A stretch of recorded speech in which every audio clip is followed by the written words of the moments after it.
Dear viewers, আরও একবার তোমাদেরকে স্বাগত আমার ইউটিউব চ্যানেল সুশান্তোস বেসিক ইংলিশ গ্রামারে। আজকে আমাদের আলোচ্য বিষয় ইমপার্সোনাল প্রোনাউন। প্রোনাউনের একটা very important chapter impersonal pronoun.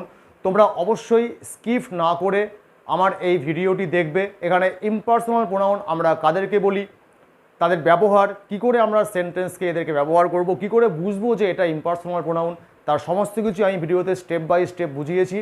আশা রাখবো তোমরা স্কিপ না করে সম্পূর্ণ ভিডিওটি দেখবে। যদি ভালো লেগে থাকে, যদি আমার কন্টেন্ট তোমাদের কাছে ইনফরমেটিভ বলে মনে হয়, তথ্যবহুল বলে মনে হয়, তাহলে আমার ভিডিওটিকে অবশ্যই কমপ্লিট দেখার পরে লাইক, শেয়ার, কমেন্ট করবে, শেয়ার করবে এবং সাবস্ক্রাইব করবে। তো চলো আমরা শুরু করি।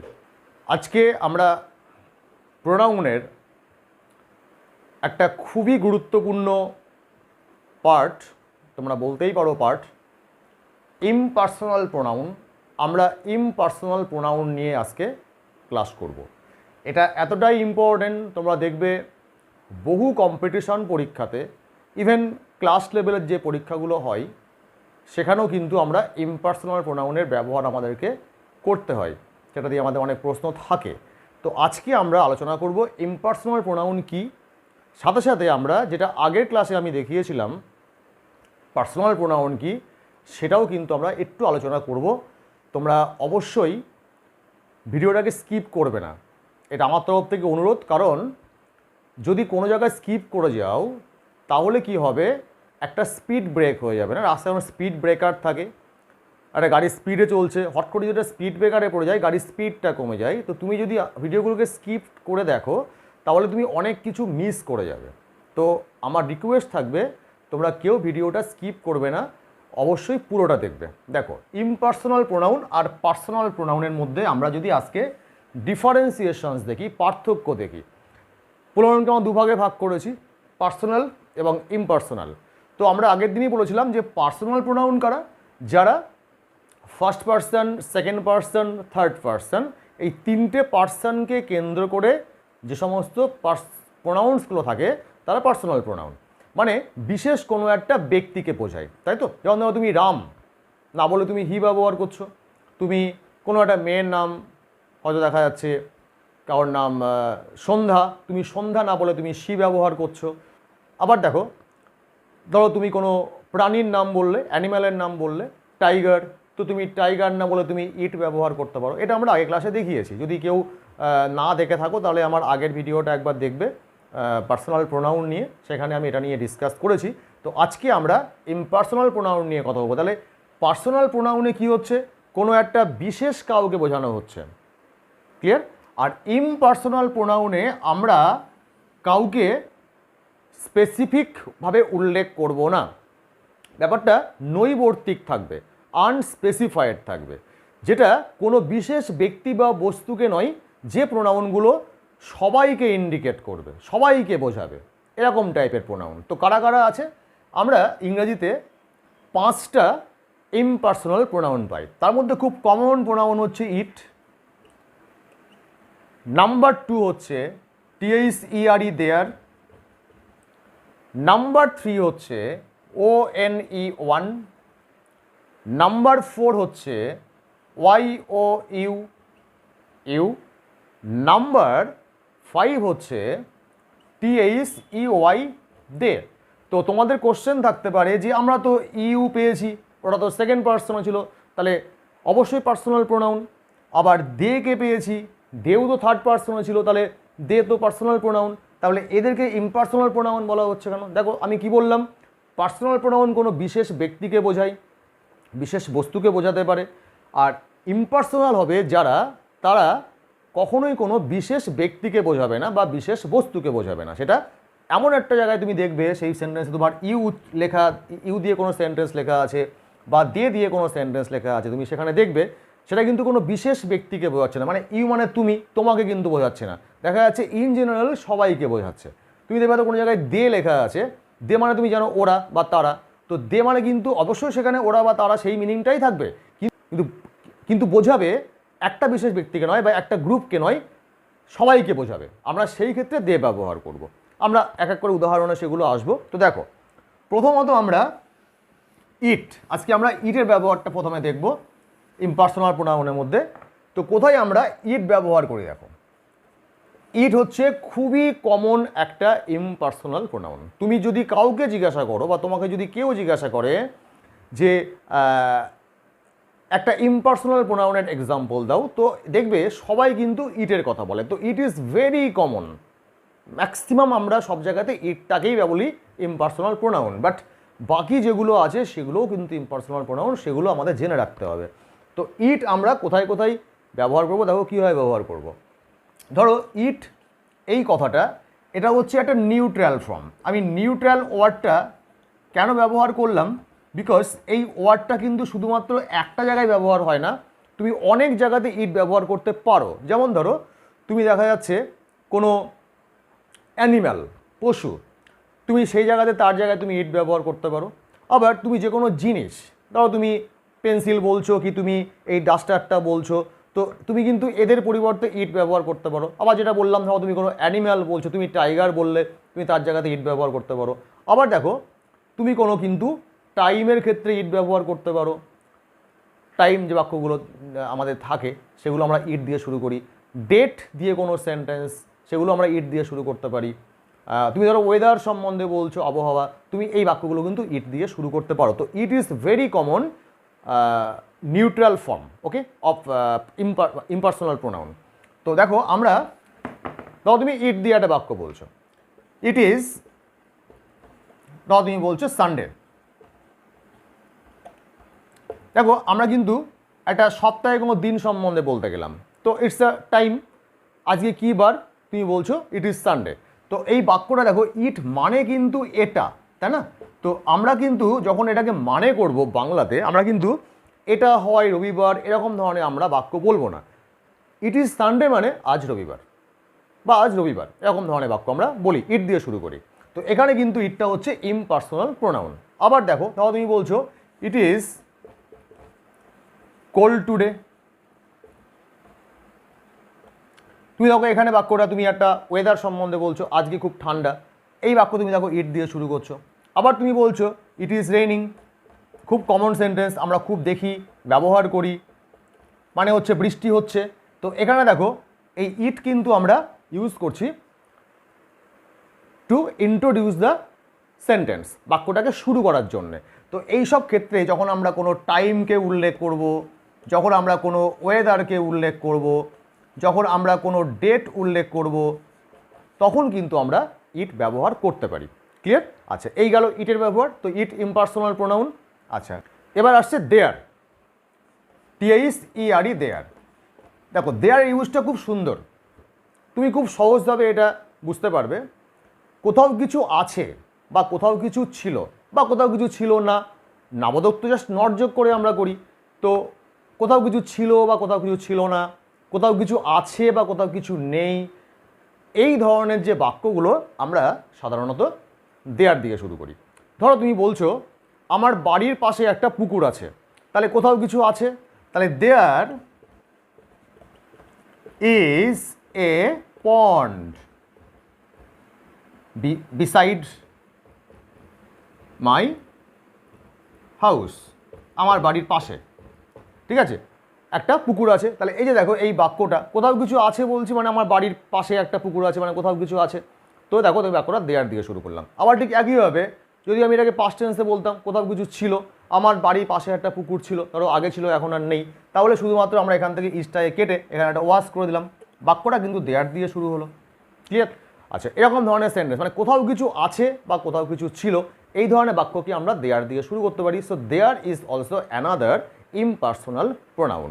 মনে রাখবে, কোথাও কিছু আছে বা কোথাও কিছু ছিল বা সেগুলো তুমি নেগেটিভ করে দাও, এই ধরনের বাক্য আমরা দেয়ার দিয়ে শুরু করি। ওকে, আচ্ছা, 3 নম্বর, ওয়ান। এই ওয়ান শব্দটাও কিন্তু ইম্পার্সোনাল প্রোনাউনের মধ্যে পড়ে। আমি একটু আগে কী বললাম, ইম্পার্সোনাল কথাটার মানে হচ্ছে যেটা একজনকে স্পেসিফিকভাবে বোঝাবে না, যেটা সবাইকে বোঝাবে। তুমি ইট আর দেয়ারের ক্ষেত্রে হয়তো এক্সাম্পলগুলো অন্যরকম দেখলে, কারণ ইট হয়তো একটা নিউট্রাল ফর্ম অফ প্রোনাউন, এটা হয়তো কোনো ব্যক্তিকে বোঝাচ্ছে না, কোনো বস্তুকে বোঝাচ্ছে, বা দেখা যাচ্ছে কোনো ডেটকে বোঝাচ্ছে। কোনো ডেট দিয়ে কোনো সেন্টেন্স বলে আমরা ইট দিয়ে শুরু করি না, কোথাও কিছু আছে বললে আমরা দেয়ার দিয়ে শুরু করি। বাট এবার যেগুলো আমরা দেখবো ওয়ান, ইউ বা দে, এরা কিন্তু ফলো করবে, তুমি সেন্টেন্সের মধ্যে দিয়েই বুঝতে পারবে, কখনো কিন্তু এরা কোনো বিশেষ ব্যক্তিকে বোঝাচ্ছে না, এরা কিন্তু পার্সনকে বোঝাচ্ছে না, এটা কিন্তু ইমপার্সোনাল, এটা কিন্তু জেনারেল সবাইকে বোঝাচ্ছে। যেমন একটা এক্সাম্পল দেখো, যদি ওয়ান দিয়ে আমরা ধরি, তো ওয়ান কিন্তু সেন্টেন্সের শুরুতেও বসতে পারে, মানে ধরো সাবজেক্ট হতে পারে, আবার ওয়ান কিন্তু সেন্টেন্সের মানে লাস্টেও বসতে পারে, আই মিন অবজেক্ট হতে পারে। ক্লিয়ার? দেখো তাহলে যদি আমরা ওয়ানকে সাবজেক্ট হিসাবে ধরি কোনো সেন্টেন্সে, তাহলে একটা এক্সাম্পল দেখো কেমন ধরনের হয়। দেখো তুমি বলছো ওয়ান শুড কিপ প্রমিসেস, মানে একজনের তার প্রমিস বা প্রতিজ্ঞা যে সেগুলো করেছে, কথা দিয়েছে, সেগুলো রাখা উচিত, শুড কিপ। ওকে, তাহলে এখানে যে ওয়ান কথাটা আমি দিয়ে শুরু করেছি, দেখো এই ওয়ানটা কিন্তু এখানে বলছি বটে আমি যে একজনের তার প্রমিসগুলো বা কথাগুলো রাখা উচিত। তুমি ধরো কাউকে কোনো কথা দিয়েছো যে আমি এই কাজটা তোমার জন্য করে দেবো বা এরকম কিছু আর কি, তো সেই কথাটা তোমার রাখা উচিত। তাহলে তুমি যখনই বাক্যটা ওয়ান দিয়ে শুরু করলে, দেখো আমি কিন্তু এটা কোনো রাম শ্যাম যদু মধু বা তোমাকে বা আমাকে কিন্তু কাউকে বোঝাচ্ছে না, সবার ক্ষেত্রে বোঝানো হচ্ছে না যে একজনের তার কথা রাখা উচিত। তার মানে কি, আমি প্রত্যেককে বোঝাতে চাইছি, যত লোক আছে সবারই কিন্তু এই নিয়মটা তাদের ক্ষেত্রে প্রযোজ্য। যেমন তোমারও কথা রাখা উচিত, আমারও কথা রাখা উচিত, আরও যারা এটা আমাদের আশেপাশে রয়েছে সবারই কিন্তু তার কথা রাখা উচিত। তো এইখানে কিন্তু ওয়ানটা আমি কোনো স্পেসিফিক কোনো পার্সনকে বলছি না, এটা ইমপার্সোনাল, এটা হচ্ছে আমি সবার উদ্দেশ্যে বলছি যে সবারই কিন্তু তাদের কথা রাখা উচিত। ক্লিয়ার? আচ্ছা, এবার দেখো আমরা ওয়ান ব্যবহার করব অবজেক্ট হিসাবে। যেমন দেখো তুমি বলছো একটা বাক্য তুমি নিলে, রেগুলার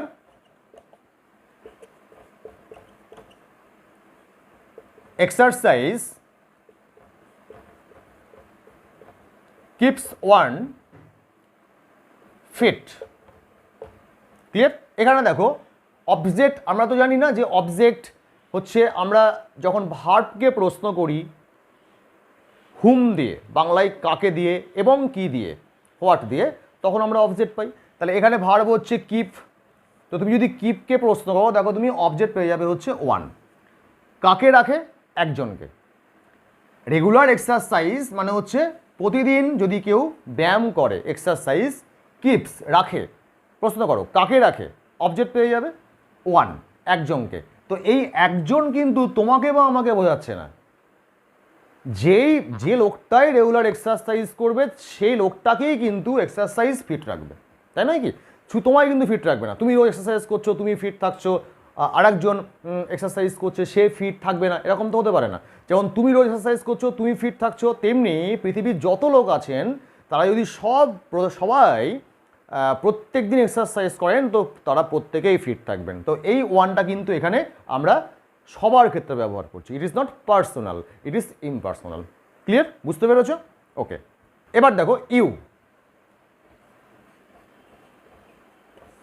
আমরা প্রত্যেকেই জানি ইউ খুব কমন ওয়ার্ড, মানে ইংরাজিতে যত শব্দ আছে, ওয়ার্ড আছে, যদি সব থেকে বেশি ব্যবহৃত হয় কোনো শব্দ সারা পৃথিবীতে, সেটা হচ্ছে আই এবং ইউ। তাহলে ইউ তার মধ্যে একটা খুব কমন ওয়ার্ড, আমরা প্রত্যেকেই জানি। তো এই ইউকেও কিন্তু আমরা ইমপার্সোনাল প্রোনাউন হিসাবে ব্যবহার করতে পারি। তার মানে এমন এমন কিছু সেন্টেন্সে আমরা ইউ পাবো যেখানে ইউ মানে শুধু তোমাকে বোঝাবে না বা তোমাদেরকে বোঝাবে না, ইউ মানে সবাইকে বোঝাবে। যেমন দেখো, তুমি একটা কোনো বাক্য বললে, ইউ শুড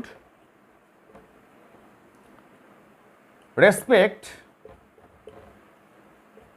দ্য এল্ডার্স। বাক্যটার মানে হচ্ছে, যদি আমরা নর্মাল বাক্যের মানে ধরি, তাহলে হচ্ছে তোমার বড়দেরকে রেসপেক্ট করা উচিত। You should respect the elders. তাহলে এই বাক্যটাতে কিন্তু আমি ইউ মানে শুধু তোমাকে বলছি না, সবাইকে বলছি। আমাদের সবারই উচিত বড়দের রেসপেক্ট করা, এটা আমাদের প্রত্যেকেরই উচিত। তাহলে এইখানে কিন্তু ইউ মানে শুধু কোনো একটা বিশেষ ব্যক্তি, মানে তুমি কিংবা আমি বা আরেকজনকে বলা হচ্ছে না, সবাইকে বলা হচ্ছে।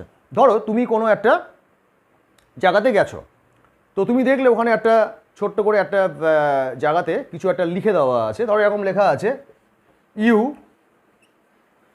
শুড নট স্পিট, স্পিট মানে হচ্ছে থুতু ফেলা, স্পিট হিয়ার, তার মানে হচ্ছে তুমি বলতে পারো, ইউ মানে আপনি বলতে পারো, আপনার এখানে থুতু ফেলা উচিত নয়, মানে আপনি এখানে থুতু ফেলতে পারবেন না। তাহলে কিন্তু ধরো তুমি তাকালে, দ্যাট মিনস ধরো তোমাকে বললো।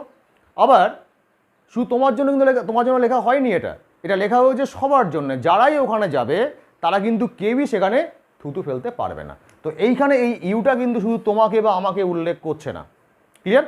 ওটা সবার জন্য উল্লেখ করা হচ্ছে যে এখানে এই জায়গায় আসলে পারে আপনি থুতু ফেলতে পারবেন না এই জায়গাটাতে।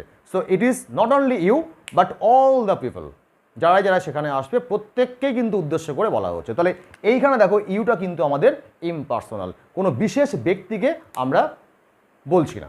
ওকে, এবার আমরা দেখব দে, THEY, দে। তো তোমাদের মনে হতে পারে যে দে তো আমরা পার্সোনাল প্রোনাউনে পেয়েছি, একের বেশি যখনই কোনো নাউন বা কোনো বস্তুকে আমরা দেখেছি তখন তার পরিবর্তে আমরা দে ব্যবহার করেছি, তাই তো?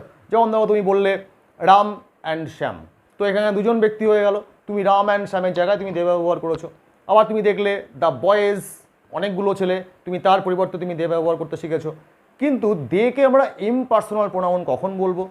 তো দেখো আমি তোমাকে একটু আগে বললাম না যে ইমপার্সোনাল প্রোনাউন তখনই হবে যখন সেটা কোনো বিশেষ করে কোনো ব্যক্তিকে বোঝাবে না। একটা এক্সাম্পল দেখো, ধরো তুমি দ্য বয়েজ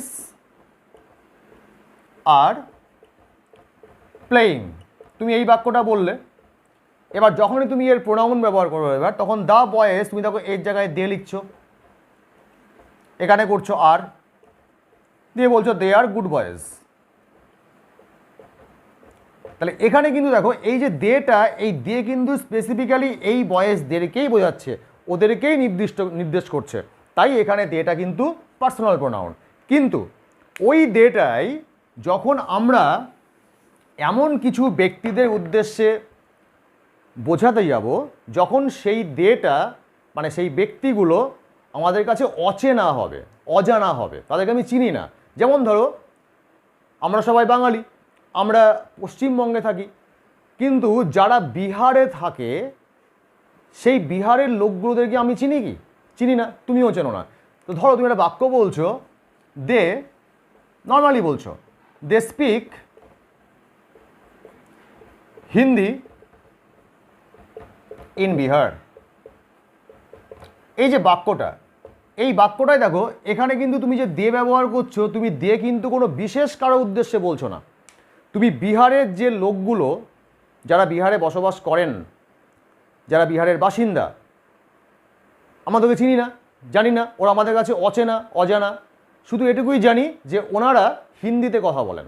এই যে তুমি বাক্যটা বললে, দেখো তুমি ইংল্যান্ডের কথা বলছো, ওনারা ইংরাজিতে কথা বলেন। তাহলে এই যে বাক্যগুলো যাদেরকে আমরা চিনি না, জানি না, বাট একটা গ্রুপ অফ পিপল, প্রচুর লোকজন, সবাই, তারা সবাই কিন্তু হিন্দিতে কথা বলে বিহারে, তারা সবাই কিন্তু ইংরেজিতে কথা বলে ইংল্যান্ডে। তো এই ধরনের সেন্টেন্সগুলো আমরা দিয়ে শুরু করতে পারি। আবার দেখো এই ধরনের বাক্যগুলো, আর একটা বাক্য দেখো, তুমি বলছো দে আর রিচ, ওরা বড় লোক। ডু ইউ থিঙ্ক, তোমার কি মনে হয় দে কেয়ার অ্যাবাউট দ্য পুয়ার, ওরা ওরা গরিবদের সম্বন্ধে ভাবে, তোমার কি মনে হয়? তাহলে এই যে বাক্যটা, তো দেখো দে আর রিচ, তাহলে এইখানে যে দেটা, ওরা বড় লোক। তুমি কি বলছো কোনো বিশেষ ব্যক্তিকে যে আমি এরকম ধরে রেখেছি আমাদের টাটা, বিড়লা এরা বড় লোক? তা তো নয়, তুমি কিন্তু খুব নর্মালি বলছো ওরা বড় লোক, তুমি যে কোনো লোককে বলছো। তো যারাই বড় লোক তারা কখনো গরিবদের প্রতি কেয়ার করে না। তো এই যে বাক্যগুলো দেখো আমরা কিন্তু দেকে এখানটায় ইউজ করছি জেনারিক ওয়েতে, মানে হচ্ছে জেনারেল, সবার জন্য বোঝানো হচ্ছে না। ইউ, একটু আগে আমরা দেখলাম যে আমরা জানি ইউ মানে তুমি, কিন্তু ইউটাকে আমরা দেখলাম ইউজ করছি জেনারিক ওয়েতে। জেনারিক মানে হচ্ছে যেটা জেনারেল, ফর জেনারেল, যেটা শুধু তোমার আমার জন্য নয়, তাকে আমরা জেনারিক বলছি। যেটা আমরা একটু আগে দেখলাম যে ইউকে আমরা জেনারিক বলছি, তার মানে যেটা একার জন্য নয়, সবার জন্যে, তাই না? যে you should not spit here, হয়তো কোনো জায়গায় দেখলাম লেখা আছে, তো সেখানটায় দেখলাম আমরা যে ইউ মানে কিন্তু তুমি বা তোমাকে বা আমাকে বোঝাচ্ছে না, সবাইকে বোঝাচ্ছে। তো এনিওয়ে, তো দে কিন্তু এখানটায় আমাদের ইমপার্সোনাল প্রোনাউন। বুঝতে পেরেছো যে দে কিন্তু এখানে কোনো বিশেষ ব্যক্তিদেরকে বোঝাচ্ছে না, কোনো স্পেসিফিক কোনো লোককে বোঝাচ্ছে না বা ব্যক্তিদেরকে বোঝাচ্ছে না। দে কিন্তু এখানে সবাইকে বোঝাচ্ছে। যারাই বড় লোক তারাই কিন্তু গরিবদের কখনো আর কেয়ার করে না। ক্লিয়ার? তো এই হলো আমাদের ইমপার্সোনাল প্রোনাউন নিয়ে আমাদের ক্লাস। তোমাদের আশা করি ভালো লেগে থাকবে। যদি এর পরেও তোমাদের কোনো সেন্টেন্স দেবে বা কোনো প্রোনাউন্স নিয়ে কোনো অসুবিধা হয়, অবশ্যই তোমরা আমাকে কমেন্ট বক্সে সেটাকে জানাবে, আমি অবশ্যই তার উত্তর দেব। এবং আরও বেশি বেশি তোমরা এটাকে শেয়ার করবে। অবশ্যই তোমার মাথায় রাখবে, কখনও কিন্তু স্কিপ করবে না আমার ভিডিওগুলো, সম্পূর্ণ ভিডিওটা স্কিপ না করে দেখো। আশা করি তোমাদের অনেকটাই আমার এই ভিডিওগুলো হেল্প করবে পড়াশোনার ক্ষেত্রে। ধন্যবাদ সবাইকে।